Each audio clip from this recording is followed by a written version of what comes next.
My name is Zeynep, and I'm originally from Turkey, but I've lived in other cities in the world like London, New York, and home for me is actually where I feel comfortable and grounded in. So it actually changes. There's no one place, one location I can call home, but it's more in here and where this is comfortably present. When I first started yoga, all I wanted was a good workout. And I tried all the sports in the book, from tennis to volleyball and basketball, and I sucked at most of them. And I went to yoga, and I loved the first class, and I loved how my body felt. So I went on going to it. And I never thought I would be a yoga teacher, like I was just doing it to look better and good and fit. But with time, it encapsulated me, and it really changed my view of life and changed my body, but changed more of how I was living. So this was all in Istanbul. And so in 2006, I just signed up to a yoga teacher training course just to learn more about what was so good and what is this yoga. And in the end, I wasn't even thinking of teaching yoga, but then it just went on. And I had classes, and I had more classes, and I quit my job, and I did more classes. I started doing teacher trainings. And I met Erich Schiffmann in 2008. And that was like a turning point in my yoga journey, in my life journey, I would call it.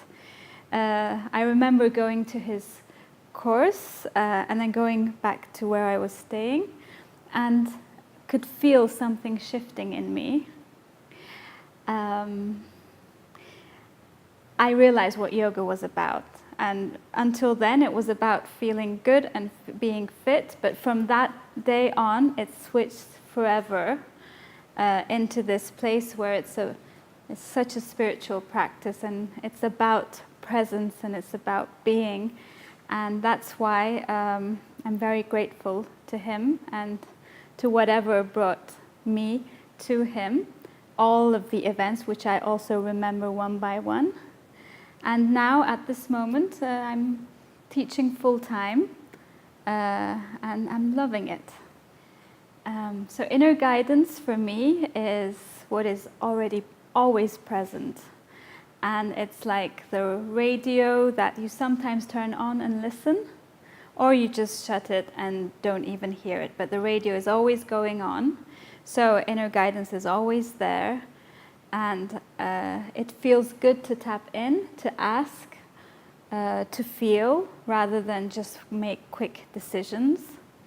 Right alignment for me is when you don't have any doubt in you. And it could be anything, and it could be any form, any decision, as long as it feels right at that moment. And it doesn't have to be anything in particular. And it blossoms from inner guidance. But I don't believe that inner guidance is something that's sometimes there. It's just as long as you're willing to listen to it, it's always there, and it always has been there. And I'm so happy about this, actually. I'm so happy that's always there. And it feels like I can lean on it. And Erich's teacher trainings and just his book and what he's been sharing have made me feel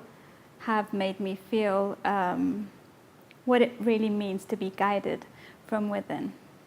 Meditation for me right now is a crucial thing. It used to be such a drag, and I hated it. And with the classes that had meditation in it, I would not go back in the first years of my yoga practice. That's why I understand when people don't really want to do it.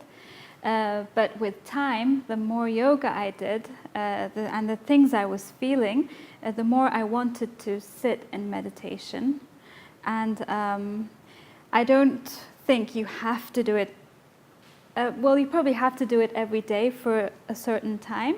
But after that time, you can start like meditating in your daily life, and just as you're communicating with someone, or as I'm talking right now, I can feel my body, and that's meditation for me. And pausing when I need to breathe rather than just trying to talk all the time. So that kind of thing. So meditation is an ongoing process right now, and sometimes it turns into this 20-minute, 40-minute, 2-hour sit. And it's all the time, every day, is how I look at meditation and how I enjoy doing it. So before I started yoga in my life, I used to want to be a neuroscientist. And after university, I even started a PhD in neuroscience in the States. But then the program was not fit for me, so I left that program and started working in the field of neuroscience. I worked for a couple of years, then went back to Turkey and started doing yoga. And yoga got me, and I loved the way I could interact with people and really explore the human psyche and the human body through it. I've done this for, now it's like 2016, so it's like 14 years. Now what I want to do is go back to neuroscience and start putting what I know into more scientific basis. And in the future, after my master's or during my master's, if I have the chance, I want to study meditation and its effects on the brain and how yoga is changing the brain and the body. I've benefited so much from it, especially from meditation, in focusing and being able to talk even. So I want to put this into more scientific research and find out and make it more concrete for me.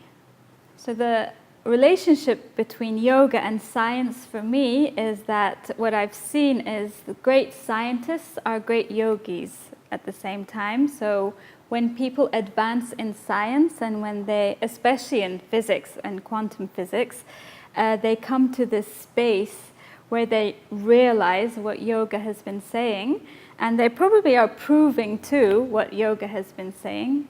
So it's very breathtaking what science is coming up with right now, and that's why I think yoga and science are very related. They're kind of the same thing in different fields, and if you do it long enough, they come to the same place, I think. Language is a big thing in being a yoga teacher. It's actually it's probably one of the biggest tools we have, and if you can't talk, then there's no experience for the student. You can't really show everything and expect them to experience it the way they might be able to. In the beginning, when I first started studying with Erich, it was all in English, our study, and I would have to go back and translate it into Turkish, which was a challenge for me because some of the things you say here don't work there, or sounds funny in the beginning. So my challenge was trying to find the words in Turkish that made sense and that gave the feeling that Erich was giving me. Now my challenge is coming here and doing it all in English, back to English, and just translating from Turkish what I've been teaching. So it's fun. I would call it fun, but you have to think of words and think of ways of saying it. But for example, challenge, there's no word challenge in Turkish, so we have to change that. And then some words in Turkish, there isn't an equivalent in English. But I just love playing around with words and with the feelings. And thank God, the sensations of the body, it's another language that none of us speak. And we can just point to it, but we don't have to say anything about it. So I'm glad about that. So it's universal, and it's very individual at the same time, so I'm happy.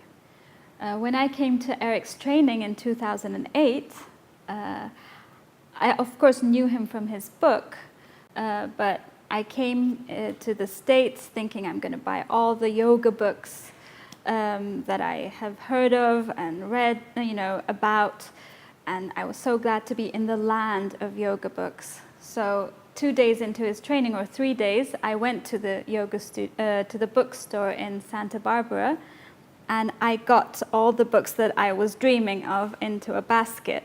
And I was going towards the till, and then I stopped for a moment, and I realized what Erich was saying, this inner guidance and this being led from within. And then I looked at the books, and then I'm like, this is too much. Like, I probably don't need this. Like, I need to work here, not with these, really. So I put them all back, and I took another Erich book, and then I took it with me. And I asked him if I could translate it into Turkish, and I started translating it. It took a long time, unfortunately, or fortunately, because it's such a lovely book, and it's like, and I wanted to translate it the way it would be resonating in Turkish, so it's not like you can't really do one-to-one translation.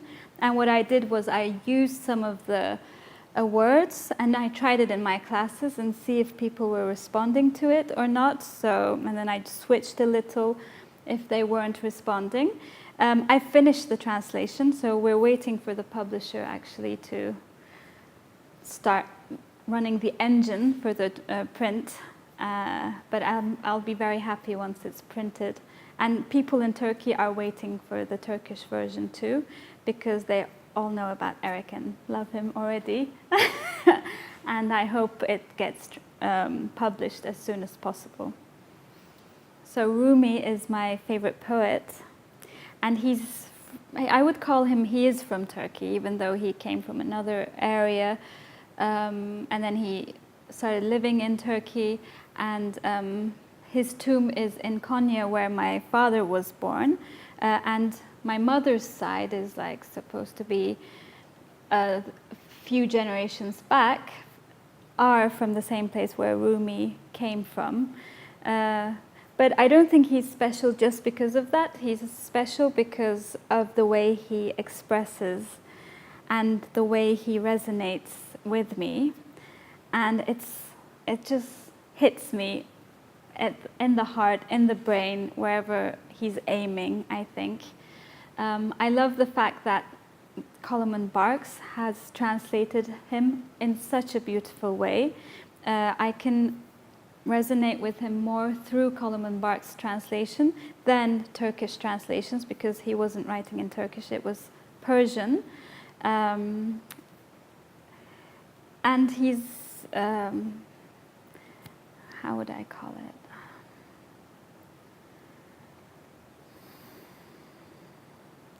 He's just so open and so eloquent, and